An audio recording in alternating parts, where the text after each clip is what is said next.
1857, in Hockerville, Pennsylvania. I lived in a family of 4, and my parents were Henry and Veronica.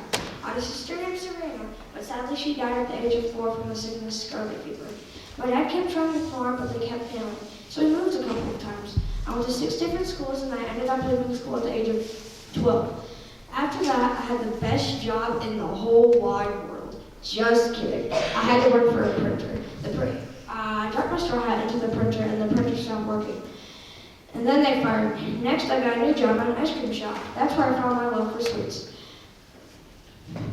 After 4 years, I left the shop to open a caramel business. I had some trouble when the first caramel shop closed in 1882.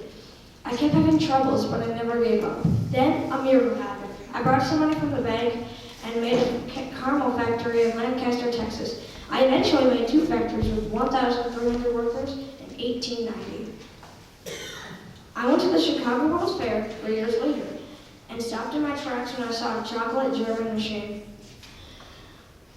I walked around, but I kept coming back because I was so interested in this machine.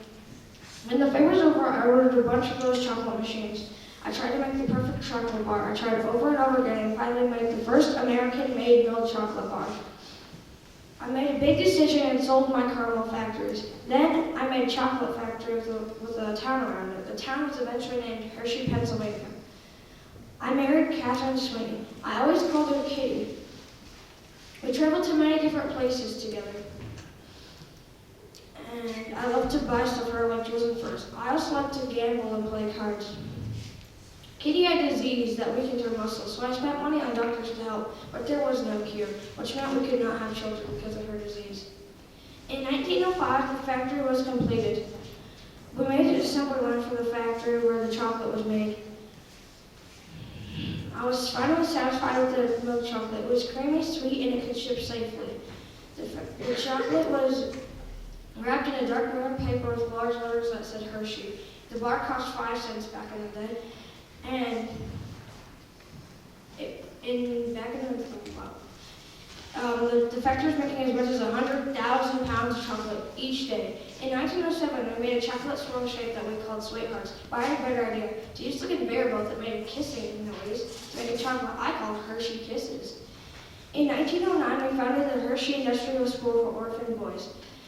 Then I kept adding to the town, like a zoo, a park, a library, a bowling alley, and a carousel. Then I added a park for all the residents, and in 1910, I opened a general store for the townspeople. Over the years, I gave money to different religious groups so they could build churches in town as well. I wanted my workers to feel happy and at home. In 1912, I was supposed to come home on the Titanic from a trip in France, but I wanted to come home sooner, so I took a different ship. When I got home, I heard that the Titanic had sunk. I was very lucky. In 1915, March 15, Kitty passed away from her illness. When she had died, I decided I was going to give all my money to the school that we started together. From the 1920s to the 1930s, I spent most of my time on the nation of Cuba. This is where the sugar came from for the chocolate. I fell in love with the tropical country. I bought sugarcane farms and built a sugarcane factory.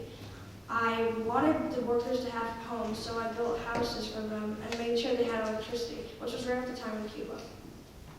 In the 1930s, the world went into an economic depression where millions of people lost their homes and jobs, but all the people from it continued to work. In 1937, I turned 80 years old, and the town threw a big party for me. Since I was getting older, I let my manager take over the factories. In the 1940s, the sales of Hershey's products were the highest they had ever been, at $44 million, and doubled in 4 years. In 1945, I had a party at my house with some friends, and I turned 88 years old. This is where my career all started, and is where I passed away from pneumonia on October 13, 1945.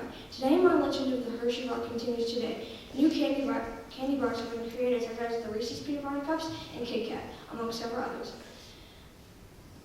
My love for chocolate brings around 3.3 million visitors to Hershey Park in Pennsylvania every year. I worked hard and never gave up and made sure to treat people well.